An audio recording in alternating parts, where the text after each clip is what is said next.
Saviez-vous que Ferrari pourrait être en train de traverser l'une des situations les plus critiques de ces dernières années et que Christian Horner, l'ancien directeur de Red Bull, a presque pris la tête de la Scuderia? Ce qui va être révélé surprendra n'importe quel passionné de Formule 1 et pourrait transformer radicalement le destin de l'écurie la plus historique du championnat. Le scénario est bien plus grave qu'il n'y paraît. Alors que tout le monde imaginait que Ferrari traversait simplement un moment compliqué en cette saison 2025, des mouvements se produisaient en coulisses qui auraient pu complètement changer le panorama. John Elkann, l'influent président de Ferrari, a dû se manifester publiquement pour défendre Fred Vasseur, l'actuel directeur de l'équipe. Mais quelle serait la raison pour le président de l'une des organisations les plus influentes de la planète d'avoir besoin de prendre cette attitude? L'explication est directe et alarmante. Il existait des rumeurs consistantes selon lesquelles Christian Horner était envisagé pour occuper la position de Vasseur. Exactement cela. Christian Horner, le stratège qui a bâti la suprématie de Red Bull en Formule 1 et qui a été congédié de manière controversée au début de cette saison, était évalué par Ferrari. Et observez la contradiction. L'individu qui a perturbé Ferrari pendant des années, qui a détruit les aspirations de la Scuderia avec Max Verstappen, a presque été transformé en rédempteur de l'organisation italienne. Mais attendez, car la situation devient encore plus fascinante quand nous comprenons ce qui se passe véritablement dans les couloirs de Maranello. Fred Vasseur a été transparent en admettant que la déclaration de soutien d'Elkann avait pour destinataire une tierce personne, signifiant que c'était un message direct pour qui manipulait la situation en coulisses. Vasseur a explicitement déclaré que la communication visait un objectif externe, non dirigé vers lui. En d'autres termes, ce fut une clôture définitive des rumeurs et des conjectures qui minaient l'organisation interne de Ferrari. Mais cette déclaration résout-elle réellement la question, ou ne fait-elle que camoufler une crise bien plus grave? La condition de Ferrari en 2025 est, pour être réaliste, frustrante. L'organisation qui a rivalisé avec McLaren jusqu'à la course finale l'année précédente se trouve aujourd'hui à 344 points des leaders du championnat. Aucune victoire en 18 épreuves réalisées.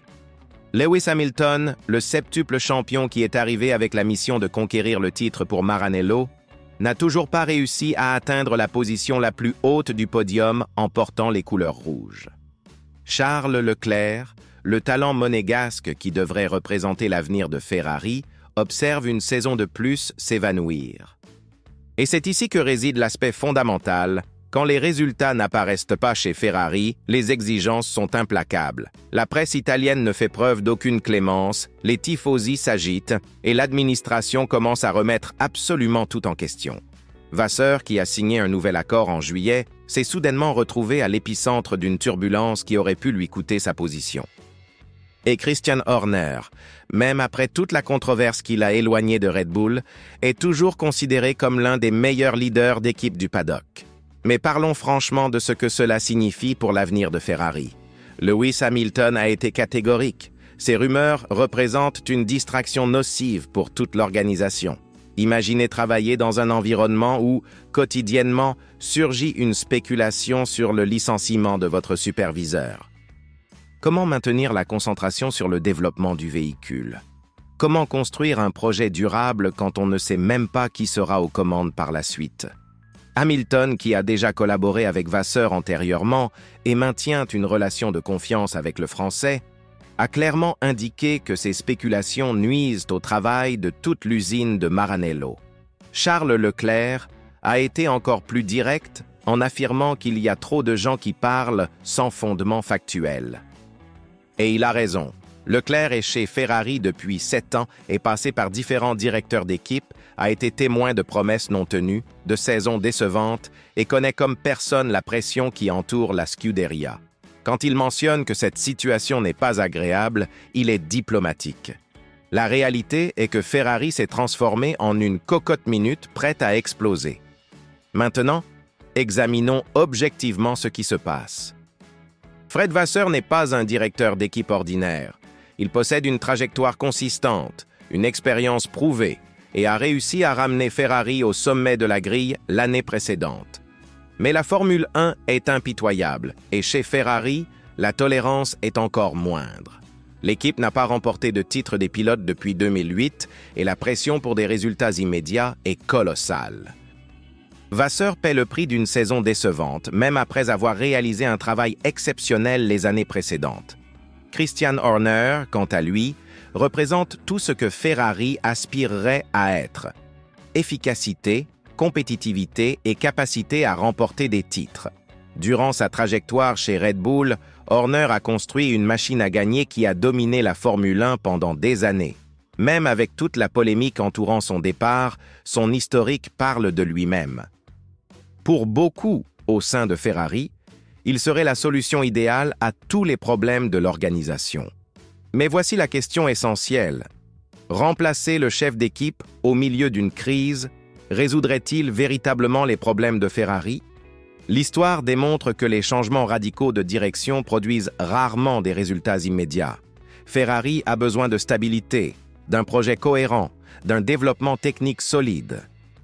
Tout rejeter à cause d'une mauvaise saison serait répéter les erreurs du passé.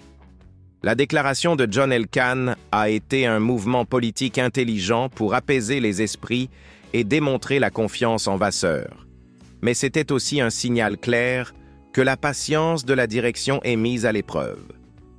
Ferrari est à la croisée des chemins. Continuer à miser sur Vasseur et donner du temps au projet pour mûrir ou succomber à la pression et faire des changements qui pourraient être plus nuisibles que bénéfiques. Ce qui devient évident dans toute cette histoire, c'est que Ferrari continue d'être son propre plus grand adversaire. Tandis que des équipes comme McLaren et Mercedes construisent des projets solides et cohérents, la Scuderia vit encore d'anxiété, de pression extrême et de décisions émotionnelles. La spéculation sur Christian Horner n'est qu'un épisode de plus d'un feuilleton qui se répète depuis des décennies à Maranello. Lewis Hamilton et Charles Leclerc ont raison de demander de se concentrer sur le travail et moins de spéculation. Ferrari possède le talent, les ressources, l'histoire. Ce qui manque, c'est la patience et une vision à long terme. Fred Vasseur mérite l'opportunité de démontrer son travail, particulièrement si l'on considère que c'est lui qui a ramené Ferrari dans la course au titre. Tout rejeter à cause d'une saison difficile serait une erreur stratégique colossale. La saison 2025 n'est pas encore terminée, et Ferrari peut encore démontrer une évolution lors des 5 dernières courses. Plus important encore, le projet pour 2026 est déjà en développement, et c'est là que Vasseur et son équipe seront réellement testés. La véritable mesure d'un directeur d'équipe n'est pas comment il gère le succès, mais comment il réagit face aux adversités. L'avenir de Ferrari est en jeu, et la décision de maintenir Fred Vasseur pourrait être le tournant entre un retour au grand jour ou davantage d'années de frustration. La déclaration d'Elkann a donné du temps à Vasseur, mais a également intensifié la pression pour obtenir des résultats. C'est maintenant le moment de vérité. Est-ce que Ferrari a finalement appris de ses erreurs passées et donnera de la stabilité à son projet, ou répétera-t-elle le cycle de changement constant qui la maintient éloignée des titres depuis tant d'années? La réponse à cette question peut définir le destin de l'équipe la plus traditionnelle de la Formule 1 dans les années à venir. Et vous, qu'en pensez-vous? Ferrari a-t-elle fait le bon choix en gardant Vasseur ou aurait-elle dû miser sur l'expérience de Christian Horner? Laissez votre opinion dans les commentaires et n'oubliez pas de vous abonner à la chaîne pour ne manquer aucun détail des coulisses de la Formule 1.